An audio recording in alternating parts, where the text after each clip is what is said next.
उस वक़्त मुझे हुक्म हुआ था कि मैं सूरह नास का अमल करूं। पढ़ते पढ़ते ऐसा फील होने लगा कि जैसे कोई पुकार रहा है। मैंने कहा आज ये हो क्या रहा है, अल्लाह खैर करे। तो बस वो लम्हा, वो वक्त ऐसा था कि ऐसा लगा था कि जैसे जैसे जैसे वो वक्त शुरू हुआ ऐसा लगा कि जिस्म से पूरी जान निकल गई। उससे मेरा कोलोग्राफ कुछ ही महीनों का था, सालों का नहीं था। फिर वो मेरा काम मुकम्मल हुआ।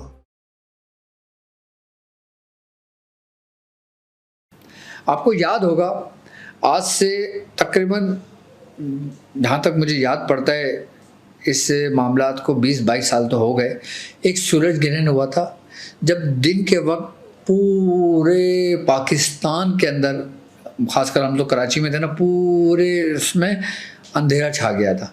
ऐसा हो गया था कि जैसे पूरी रात का समा होता। चंद सेकंड या मिनट्स के लिए हुआ था उस वक्त, मुझे याद है, क्योंकि उस वक्त मैं कब्रिस्तान में था, मैं अमल कर रहा था। उस वक़्त मुझे हुक्म हुआ था कि मैं सूरह नास का अमल करूं। सूरह नास बामौकल मैं हाज़िरी के लिए बैठा था। मेरे साथ जो मेरे पीर भाई मौजूद थे उनका नाम था अज़ीम भाई, और वो अज़ीम भाई वो थे कि जो तकरीबन मियाँ हुज़ूर के हमारे जो उस्ताद हैं ना, उनके बचपन के साथी थे, यानी कि जवानी के, कि जब उन्होंने सीखना शुरू किया था तो वो उनसे मिले थे। वो मेरे साथ बैठे थे, उन्होंने भी बड़ी रियाजत करी थी इस मामलात में। अच्छा, अभी ये वो दौर चल रहा है, हमारा जो दौर चल रहा है वो अमलियात का दौर चल रहा है। अब मुझे हुक्म हुआ, मुझे कहा कि जाओ तुम सूरह नास का ये बामौकल अमल कर लो। ये ऐसा है कि ये सदियों में एक दफ़ा होता है। तो मैंने कहा ठीक है, करना क्या है। उन्होंने मुझे अमल दिया, सूरह नास का मौकल के साथ बामौकल अमल दिया। तकरीबन कुछ दिन बाकी थे तो मैंने कहा ठीक है, मैंने वो अमल याद करना शुरू कर दिया। सूरह नास सादी तो मैं पढ़ता था, मैं 1.25 लाख उसको कर चुका था। सूरह नास को 3125 बार भी पढ़ी थी मैंने, और 1100 मरतबा भी सूरह नास मैंने पढ़ी थी। और उसके बाद बामौकल मुझे कहा था कि अब तुम सूरह गिर में कर। उस दौरान की बात है कि जब ये वाक़यात हम सुनते थे, जो वाक़यात मैंने आपको बताया ही उनका। तो जब सूरज ग्रहण आया, मुझसे कहा कि 6000 की तादाद ये मुकम्मल करना है तुमने कब्रिस्तान में बैठ के। तो मैंने कहा अब ये शुरू किस टाइम करना है। कहने लगा तुम देख लो कि उसमें जो सूरज ग्रहण है उसका टाइम क्या है। हमने कहा सूरज ग्रहण का टाइम ये है। तो उन्होंने कहा सूरज ग्रहण पे टाइम से तकरीबन 1.5 घंटा पहले शुरू करना, ताकि वो टाइम तुम्हारे बीच में आए और तुम्हारे आगे 1.5 घंटा लगे तो तुम्हारे 3 से 4 घंटे के अंदर तुम्हारा सूरह नास का ये अमल मुकम्मल हो जाए। 4 से 5 घंटे लगे थे, ये अमल तुम्हारा काम पूरा हो जाए। मैंने कहा ठीक है। अब मैं और हमारे अज़ीम भाई, अब अल्लाह बेहतर जानता है वो भी ज़िंदा है नहीं, अब उनसे कोई मुलाकात तो नहीं है। खैर, अभी मैंने कुछ अर्से पहले मैं अपने पापा से पूछा था कि वो अज़ीम भाई थे और कहाँ हैं, वो आजकल आते हैं नहीं आते। तो कह रहे हैं नहीं, काफ़ी टाइम हो गया उससे मेरी मुलाकात हुए हुए, पता नहीं अब ज़िंदा भी है या नहीं, ये उनके अल्फाज थे। तो खैर हम दोनों चले गए, हम कब्रिस्तान में बैठे, हमने अपना काम शुरू किया। सबसे पहले मैंने मेरा एक बैग था तो उसमें कपड़े का, उसके अंदर मैं सामान रख के लेके जाता था, कि जिसमें एहराम होता था और कुछ जलाने के लिए होता था और कुछ रखने के लिए होता था। ये सामान मेरे पास होता था। और समंदर का पानी था, समंदर का पानी पीना नहीं था, वो रखना था वहाँ पे। तो मुझसे कहा था कि इस तरीके से ये सामान है, ये रख के तुम कब्रिस्तान में बैठना। हमारे घर के तकरीबन 15 मिनट के ड्राइव, अगर वॉकिंग डिस्टेंस पे जाएँ तो 15 मिनट पे हमारा कब्रिस्तान आ जाता है। तो वो कब्रिस्तान ऐसा कि साला वीरान, वो कोई ना जाए वहाँ, दिन में कोई नहीं जाए, रात तो दूर की बात है। खैर हम चले गए दिन में। हमने सूरज ग्रहण होने से पहले मैं और अज़ीम भाई हम लोगों ने बैठना शुरू कर दिया। मैं इतना दूर बैठा अज़ीम भाई से, ऐसे नहीं कि बराबर बैठ गया, इतना कि जितना कब्रों में तकरीबन 20-25 कब्र का फ़र्क गया, काफ़ी कदम का फ़र्क, मतलब ऐसे कि मैं उनको बैठा हुआ नज़र आ रहा हूँ, वो मुझे बैठे हुए नज़र आ रहे हैं। खैर मैं अपना बैठा हुआ, मैं अपनी जगह पर बैठ गया, वो अपनी जगह पर बैठ गए, वो अपना पढ़ने लगे। अब उनका मुझे नहीं पता उन्होंने क्या अमल किया था, उन्होंने बताया भी नहीं, और मैंने अपना अमल किया, उनको नहीं पता था कि मैं क्या कर रहा हूँ। खैर हमने अपनी सूरह नास बामुकल जो थी वो अपने पढ़ना शुरू कर दी। पढ़ते ऐसा फील होने लगा कि जैसे कोई पुकार रहा है, कोई आवाज़ें लगा रहा है। अच्छा, पढ़ाई के दौरान हमारे गुमान में ये बात आई कि शायद ये अजीम भाई हैं जो साथ आए में ये आवाज़ दे रहे हैं। अब जब मैं इनकी तरफ देखूं तो ये अपना आँख बंद करके अपना पढ़ रहे हैं। मैंने फिर दाएं देखा, बाएं देखा, आगे पीछे गर्दन घुमा के देखी, कुछ नहीं। खैर अपने पढ़ना शुरू कर दिया।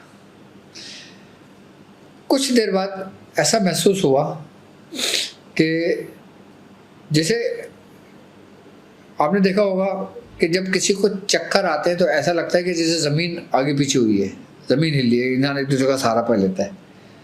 बैठे बैठे ऐसी कैफियत हुई। अच्छा, हम समझे कि जलजला आ गया। ऐसे कैफियत में यूँ ऐसे कभी हो रहा हूँ, कभी यूँ हो रहा हूँ, कभी यूँ हो रहा हूँ, कभी यूँ हो रहा हूँ। इस किस्म की कैफियत थी। मैंने कहा आज ये हो क्या रहा है, अल्लाह खैर करे।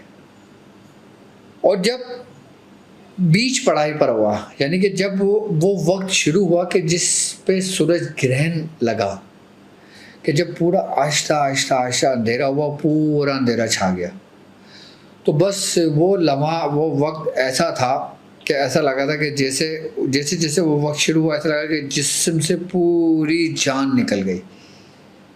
अब बस अब गिरना बाकी है, अब जैसे गिरना बाकी है। बस ऐसी कैफियत हुई। और जब उस कैफियत में मैं आगे की तरफ गिरने लगा, कि जब मैं आगे की तरफ गिरने लगा जैसे बंदा बेहोश होता है ना, इस तरीके से मेरी कैफियत जब होने लगी ना, तो मुझे ऐसा लगा कि किसी ने मुझे मेरी पीठ से पकड़ा और मुझे ऐसे करके उठाया है। और बस वो लम्हा था कि जिसके अंदर सूरज ग्रहण पूरा गुजरा था। अब वो नहीं पता वो कितने लम्हे का था, कितने सेकंड्स का था, कितने मिनट्स का था, कि जब मैं उठा तो मुझे एक ठंडक सी महसूस हुई और एक खुशबू सी आई। अच्छा, जब वो खुशबू सी मुझे आई ना, तो उस खुशबू में मैं इतना गुम हो गया कि मुझे किसी चीज़ का एहसास नहीं हुआ। अच्छा, पढ़ाई वढ़ाई सब भूल गए। हाँ, ये नहीं कि हम पढ़ रहे हैं, पढ़ाई वढ़ाई सब भूल, उस खुशबू में मैं मगन हो गया। अब जब मैं खुशबू में उस मगन हुआ ना, तो मैं क्या देखता हूँ कि मेरे पीछे मुझे कुछ खड़ा हुआ महसूस हो रहा है, ऐसा कि जैसे कोई हैवला टाइप का हो, और सिहा उसमें कपड़ों में, कि जैसे वो कपड़ा जैसे एहराम का होता है। और एहराम का कपड़ा ऐसा होता है जैसे कोई घूंघट डालता है, जैसे कोई आपने देखा होगा ना, अक्सर घूंघट होता है लड़कियों पे यहाँ तक डला हुआ होता है कि जिससे नज़र नहीं आता। ऐसा मुझे फील हुआ कि पीछे कुछ खड़ा हुआ है। मैं खुशबू में मगन था। मैंने समझा शायद ये खुशबू, ये जो पीछे खड़े में, इसकी खुशबू इसके लगा कर आया है। जब मैंने देखा, मैं उस खुशबू में महफ था, मैं उस खुशबू में पूरा महफ था। वो कैफियत थी। और अब मेरी कंडीशन बदल गई थी। जो डर और खौफ था, जो एक वहशत सी थी, जो ऐसे कैसे मामला थे कि जैसे लगा था कि बस अभी गिरे और ख़त्म कहानी। बस फिर उससे मेरा कौलो करार हुआ। उससे मेरा कौलो करार कुछ ही महीनों का था, सालों का नहीं था। फिर वो मेरा काम मुकम्मल हुआ।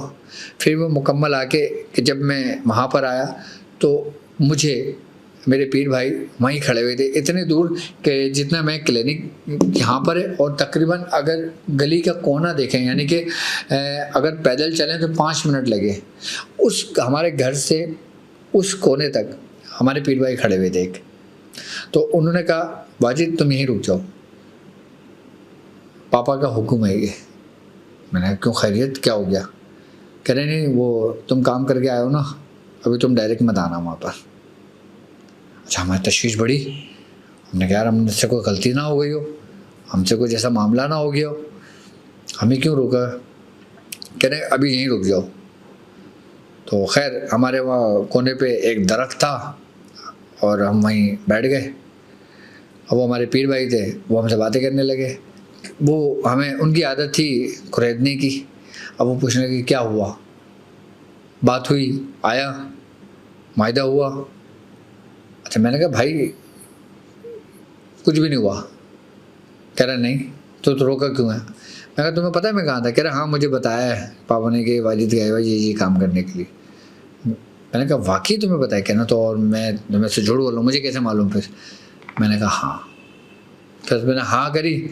उसके बाद वो हमारे पीर भाई थे, फिर वो उठ के गए और उसके बाद फिर उन्होंने पापा से बोला कि वो वाजिद आ गया, वहाँ बैठा हुआ है वो। तो पापा ने उसको बोलो कि पहले वज़ू करे और वज़ू करके ना फिर यहाँ मतलब पे घर नहीं जाए। फिर मैं मतलब चला गया, मतलब पे बैठा तो पापा ने कहा अब तुम घर पे नहीं जाओगे। मैंने कहा क्यों? करेंगे जब तक कि तुम्हारे साथ है। तो फिर पापा ने कहा कि तुम एक काम करो, तुम्हारे लिए मैं कारखाने का बंदोबस्त करता हूँ, एक घर का। तो जहाँ पे हमारा क्लिनिक था फिर उसके सामने एक घर था, आज भी है वो। तो पहले वो खंडर टाइप का था, तो वो किराए पे ले लिया था। फिर मुझे वहाँ पे एक खोली थी मेरी, फिर मुझे वहाँ मैंने उस जगह को, उस चीज़ को छोड़ा था और वहाँ उसको छोड़ के फिर मैं अपना वहीं पढ़ता था। फिर वहाँ जो वाक़यात होते थे वो फिर नेक्स्ट एपिसोड में बताऊँगा कि फिर मैं किस तरह मैं उनसे काम लेता था, किस तरह मैं करता था और किस तरह ये हुआ है। तो याद रखना कि ये वाक़यात सुनाने का मकसद सिर्फ़ और सिर्फ ये है कि एक जज्बा पैदा हो, एक शौक़ हो कि जिन लोगों में जस्तुजू ना, जो लोग मेहनत कर रहे हैं वो हिम्मत ना आ रहे। जब हमने ये 97 से एंड में या 98 के शुरू में जब हमने काम शुरू किया था ना, तो तकरीबन साल, 1.5 साल, 2 साल तक तो हमारे साथ सिर्फ अच्छे ख्वाब आते थे हमें, और फिर ऐसा कुछ भी नहीं होता था। मैं सही बता रहा हूँ आपको, काफ़ी सालों के बाद होना शुरू हुआ था। ये नहीं कि 40, अब तो लोग बोलते ना कि यार 40 दिन में मैं हाज़िरी कर लेता हूँ, मेरे साथ आ जाए, बात कर ले, सब कुछ हो जाए।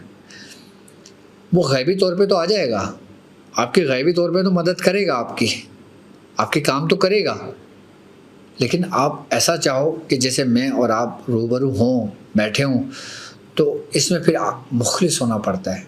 अपने अंदर एक लगन पैदा करनी पड़ती है कि जब वो वक्त जब पहली दफ़ा वो वक्त आया था ना हम पे, तो हमारी ऐसी कैफियत होती थी कि जब मगरिब होती थी ना, जब सूरज ग्रुब होता था, हमारे पैर कांपने लगते थे, हमारी कैफियत बदलने लगती थी। खौफ और डर क्या होता था कि पता नहीं सुबह हो या ना हो हमारी, कि जान हमारी हथेली पे रहती थी, कि जिसे कोई तलवार नहीं है, तलवार लेके गर्दन पे खड़ा हो। हम लोग समझते हैं ना कि यार हाज़िरी कर लेते हैं, कि चलो हाज़िरी कर लेंगे, फिर अपने लोगों का काम करेंगे, हमारी दुनिया भी अच्छी हो जाएगी, हमारा दिन भी अच्छा हो जाएगा, हमारी रूहानियत भी चल जाएगी, हमारा सिलसिला भी चल जाएगा। इससे सिलसिले नहीं चलते, इससे रूहानियतें नहीं चलती, इससे दीन के काम नहीं होते। ये जहन में रखना। ये सिर्फ इसलिए होता है कि ये एक फ़न है, ये एक इल्म है, इसके ज़रिए आप लोगों को मसाइल से निकाल सकते हो। अब जैसे मिसाल तौर पे एक शख्स डॉक्टरी पढ़ता है, अब वो किसी चीज़ में स्पेशलिस्ट होता है, जैसे कोई बंदा हार्ट स्पेशलिस्ट है, तो वो हर बंदे के दिल निकाल के ऑपरेशन करना शुरू नहीं कर देता, वो सिर्फ उसी का ऑपरेट करता है कि जिसके साथ कोई बीमारी होती है। हार्ट स्पेशलिस्ट कभी भी एक सेहतमंद बंदे का दिल निकाल के उसका ऑपरेशन करना शुरू नहीं कर देगा, कोई फ़ायदा ही नहीं है उसको, उसके लिए वो किसी काम का नहीं है। हार्ट स्पेशलिस्ट, वो हार्ट स्पेशलिस्ट जो है वो किसके काम का है? कि जिसको दिल का अमराज है, कि जिनको दिल का मर्ज है। इसी तरीके से ये अमलियात का फ़न भी, अमलियात की दुनिया भी उन्हीं लोगों के लिए फ़ायदेमंद होती है कि जो इससे मुतासिर होते हैं। और आजकल जिस तरीके से मैं देख रहा हूँ कि जिस तरीके से अमवात की शरह बढ़ रही है, कि जिस तरीके से हादसात बढ़ रहे हैं, कि जिस तरीके से आज के दौर के अंदर नफ्स नफ्सी का आलम है, कि भाई भाई का नहीं है, बहन बहन की नहीं है, कोई किसी का नहीं है, सब अपने अपने काम में लगे हुए हैं। कोई किसी को नुकसान पहुंचा रहा है, कोई किसी को नुकसान पहुंचा रहा है, और वक्त तेज़ी से गुजर रहा है और फिर वो फ़ानी दुनिया से रुखसत हो रहे हैं। अब बाज़ जो बेईमान मौत मर जाते हैं उनके हमज़ाद भटकने लगते हैं, हादसाती शिकार हो जाते हैं उनके हमज़ाद भटकने लगते हैं, जो कुफ़ार होते हैं उनके हमज़ाद भटकने लगते हैं। तो ये फिर उन लोगों के माविन और मददगार होते हैं जो सीधे साधे लोग होते हैं, इस मर्ज में मुब्तला हो जाते हैं। अगर ये काम सीखो तो इस नीयत से नहीं सीखो कि मैं दीन का काम कर रहा हूँ। हाँ, ये दीन का काम नहीं है, ये खिदमत का काम है, खल्क की, कि जिसका अजर है अगर आप सही रास्ते पे चलते हो तो। अच्छा, ये आलम अलवी से भी होता है, कुरानी अमाल से भी होते हैं ये काम, कुरानी सूरतों से भी होते हैं, मुंदर से भी होते हैं, मुख्तलिफ अमाल से भी होते हैं, मुख्तलिफ पढ़ाइयों से भी होते हैं। अब जैसे मिसाल के तौर पे अब आपने मेरी वीडियोस में देखा होगा कि फ़लाँ की हाज़िरी, फ़लाँ की हाज़िरी, फ़लाँ के मामला, फ़लाँ का अमल कर लो, फ़लाँ का अमल कर लो, फ़लाँ ये कर लो, फ़लाँ को बुला लो, फ़लाँ के लिए कर लो। तो उससे क्या होता है कि जो लोग मुस्तकिल मिजाजी से काम करते हैं ना, फिर ये चीज़ें उनसे मानूस होने लगती हैं। ऐसा नहीं कि डायरेक्ट ठप करके एक आवाज़ टेबल पर आके बैठ गए, हाँ भाई बोल क्या काम है, नहीं, ऐसा नहीं होता। ऐसा हमारे साथ नहीं हुआ कि हमने अपनी ज़िंदगी के अरसे में 25 साल गुजार दिए इस रास्ते में। 98 से लेकर 2005 तक 7 साल बनते। उस 7 साल में हमने जो कुछ किया ना, कि अगर मैं किसी को बताऊं कि हमारे उस्ताद ने हमसे क्या कराया, अल्हम्दुलिल्लाह मेरे मुर्शिद को अल्लाह ताला उम्र खज़री अता फरमाए, आज वो हयात हैं और वो ख़ुद बताएंगे कि उन्होंने किस तरीके से हमसे ये काम लिए करवाएं।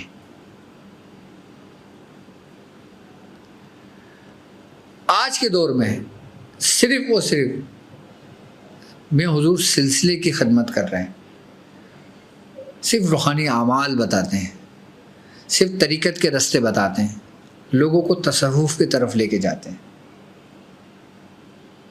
और जो ख्वाहिशमंद होता है, जिसके अंदर तड़प होती है, उसको पहले रगड़ते हैं, उसके बाद कुछ बताते हैं। रगड़ने से मुराद कि बर्तन जितना गंदा होगा उसको साफ़ करने में उतना टाइम लगेगा, जितना बर्तन कम गंदा होगा उसको जल्दी साफ करने में टाइम लग जाएगा। तो ये रास्ता अमलियात का और ये ख़ास ट्रांसमिशन द डार्क वर्ल्ड सिर्फ और सिर्फ उन्हीं लोगों के लिए जो अमलियात से शगाफ रखते हैं।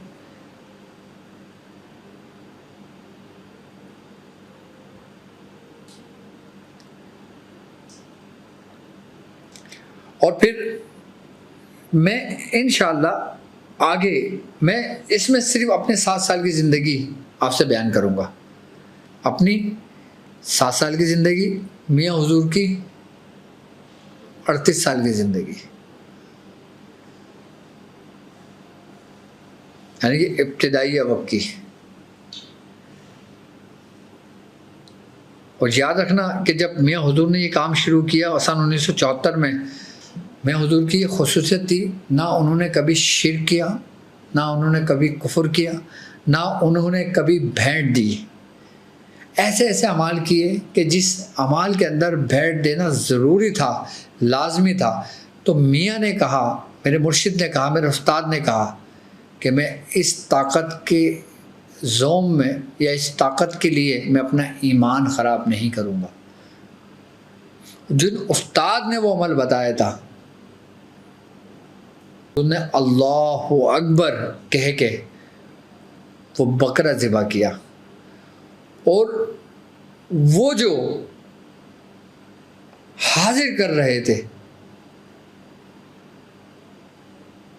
कि जब वो आया तो अपने पूरे जोर के साथ आया, लेकिन बाल भी भीगा नहीं कर सका मेरे उस्ताद का, मेरे मुर्शिद का।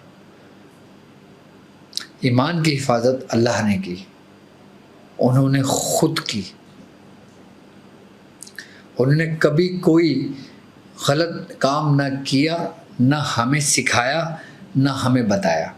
हमें भी ये रास्ता दिखाया, हमें भी ये फ़न सिखाया, तो यही कहा कि अपने ईमान की हिफाजत करना, 2 काम ना करना, बाकी जो चाहो कर सकते हो कर लेना, तुम्हें इजाज़त है, सिर्फ 2 काम ना करना। मैंने कहा क्या कि ना, एक शिर्क और एक कुफ्र। हर चीज़ तुम्हारी माफ़ हो जाएगी, शिर्क कभी माफ़ नहीं होता, और कुफ्र तो अल्लाह ताला हर मुसलमान को कुफ्र से महफूज रखे, शिर्क से महफूज रखे। अब मुझे इजाज़त दीजिए इस बात पे कि आप अपना बहुत ख्याल रखेंगे। अस्सलामु अलैकुम व रहमतुल्लाहि व बरकातहू।